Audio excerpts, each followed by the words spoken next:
বিকেল ঘনিয়ে সন্ধ্যা নামতে না নামতেই ভাবনা চলে আসে সন্ধ্যার নাস্তাতে কি রাখবো। যে ভাবনা সেই কাজ। চলে গেলাম কিচেনে। ছেলেটা পড়তে বসছে, তাকে তো কিছু না কিছু নাস্তা দিতেই হবে। সন্ধ্যায় নাস্তাতে ফ্রুটস যদিও ছিল, তারপরও কিছু নাস্তা বানানো দরকার। সে আমার ছেলে আমার হাতের নাস্তাটা খুব বেশি পছন্দ করে বাইরের নাস্তাতে, তাই তো বাসায় তৈরি করার চেষ্টা করি। তো কিছু বাঁধাকপি কুচি নিলাম, পেঁয়াজ রসুন কুচি নিলাম, চিকেন নিলাম, চিজ নিলাম, সস নিলাম, ডিম নিলাম। নিয়ে সবগুলো উপকরণ দিয়ে একটি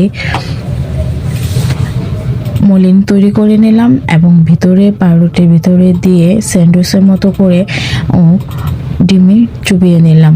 তারপরে পাউরুটিগুলো বেশ ভালো করে ভেজে নিলাম। এই তো তৈরি হয়ে গেল। বাবা নাও তোমার স্যান্ডউইচ। কেমন হয়েছে বলো তো? খুব ইয়াম্মি হয়েছে।